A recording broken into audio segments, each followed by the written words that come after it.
আমরা অনেকেই আমাদের জীবনে এক এক সময় এমন পরিস্থিতির সম্মুখীন হই যেখানে একটি অবিরাম চিন্তার প্রবাহ আমাদের মনের মধ্যে চলতে থাকে। যদিও আমরা চাই না এই ধরনের চিন্তাভাবনা আমাদের মনের উপরে প্রভাব ফেলুক, কিন্তু আমরা সেটা বন্ধ করতে পারি না। আর এই অবস্থাকে আমরা বলি প্যারাডক্সাল লুপ অফ অ্যাংজাইটি। এমন একটি সমস্যা তৈরি করে আমাদের মনের মধ্যে যেখানে মনে হয় আমি চাই না তবুও কষ্ট হচ্ছে। এই লুপটি একটি মানসিক ফাঁদ যা আমাদের মনোযোগ এবং মানসিক শান্তিকে কেড়ে নেয়। তবে এই লুপ থেকে বের হওয়ার বেশ কিছু উপায় রয়েছে। আজ এই ভিডিওতে এই সমস্যা থেকে বের হওয়ার বেশ কিছু গুরুত্বপূর্ণ টিপস আপনাদের সঙ্গে শেয়ার করব। এই ভিডিওটি ইনফরমেটিভ হতে চলেছে, ভিডিওটির শেষ পর্যন্ত আসুন দেখে নেওয়া যাক। প্রথম যে কথা বলবো তা হলো আপনার মানসিক অবস্থাকে আপনি মেনে নিন। প্রথমে আপনার মানসিক অবস্থা বা অনুভূতিগুলিকে আপনি স্বীকার করুন, এটা অত্যন্ত জরুরি।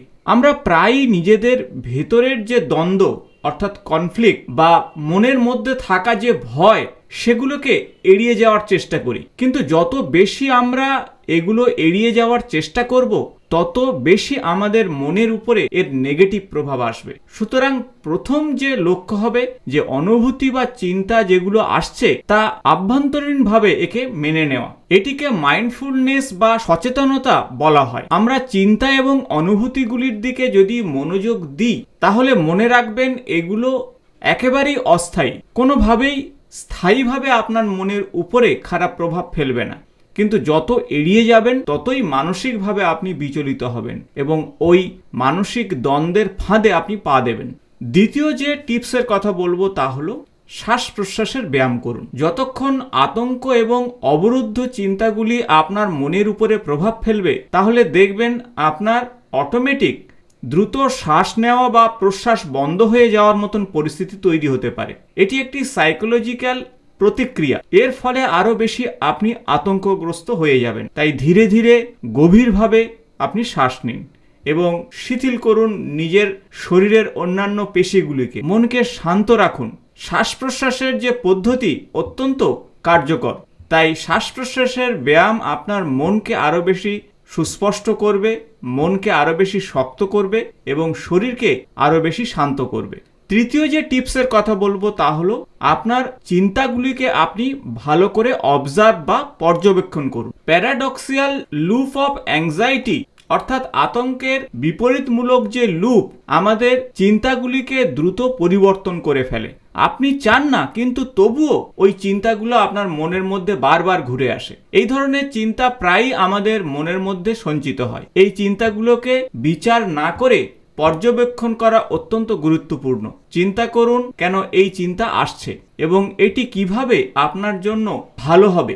অনেক সময় মানুষ বলে দেন এটি ভুল চিন্তা, চিন্তা করো না, কিন্তু যদি আপনি চিন্তাগুলিকে বুঝতে না পারেন তাহলে আপনি তা বারবার চিন্তা করবেন আর ওই চিন্তাগুলো শক্তিশালী হবে। তাই আপনি চিন্তাগুলোকে পর্যবেক্ষণ বা অবজার্ভ করার চেষ্টা করুন। ধীরে ধীরে দেখবেন ওই চিন্তার প্রভাব নিষ্ক্রিয় হয়ে যাবে। চতুর্থ যে টিপসের কথা বলবো তা হলো সেলফ কম্পেনসেশন প্র্যাকটিস। যখনই আমাদের মধ্যে এই আতঙ্কের লুপ চলে আসে তখন আমরা নিজের প্রতি আরো কঠোর হই। মনে হয় কেন এগুলো আমি অনুভব করছি, তখন কিন্তু আমি আমার নিজেকে বিচার করি না। ঠিক সেই সময় বলবো যে আপনি সেলফ কম্পেনশন বা নিজের প্রতি সদয় হওয়ার চেষ্টা করুন। এটি অত্যন্ত গুরুত্বপূর্ণ। আপনি যখন আপনার অনুভূতিগুলোকে প্রতিক্রিয়া দেন এবং বুঝতে পারেন যে আপনি একা নন, তখন এটি আপনাকে সহযোগিতা করবে। নিজেকে দোষারোপ না করে সহানুভূতির সাথে দেখুন যে আপনি যে অবস্থায় আছেন তার পরিবর্তন হতে পারে। এই ধরনের চিন্তাভাবনা কিন্তু সারা জীবন আপনার মনের মধ্যে থাকবে না, একটা সময় এগুলো ঠিক হয়ে যাবে। আর এইভাবে আপনি সেলফ কম্পেনসেশন প্র্যাকটিস করার চেষ্টা করুন। পঞ্চম যে টিপসের কথা বলবো তা হলো শারীরিক এবং মানসিক কার্যকলাপ করুন। যখন আপনি এই অ্যাংজাইটি লুপের মধ্যে ঢুকে যাবেন বা ঢুকে যাচ্ছেন এমনটা অনুভব করছেন, সেক্ষেত্রে আপনার শারীরিক কার্যকলাপ আপনাকে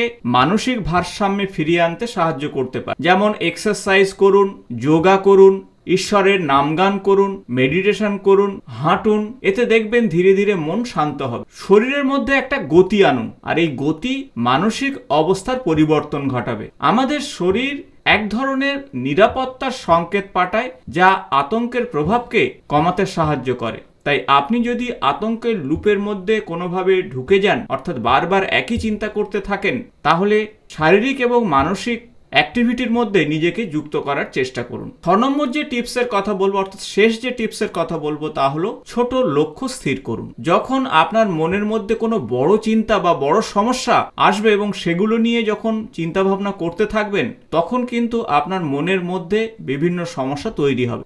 তার পরিবর্তে আপনারা ছোট ছোট লক্ষ্য স্থির করুন এবং এক এক করে সেই লক্ষ্যকে অর্জন করার চেষ্টা করুন।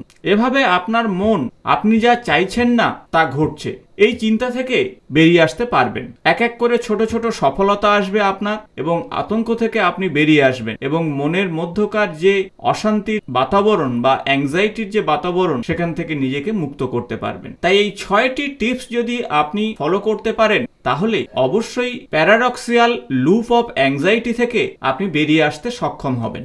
আর সেই সাথে আপনাকে শুধু নিজেকে সময় দিতে হবে এবং সঠিক উপায়ে নিজেকে পুনরুদ্ধার করতে হবে। আশা করব ভিডিওটি ইনফরমেটিভ হয়েছে। ভালো লাগলে বন্ধুদের সঙ্গে শেয়ার করবেন। আগামী নতুন কোনো এরকমই ভিডিওতে আপনাদের সঙ্গে দেখা হবে। আজ এই পর্যন্ত, নমস্কার।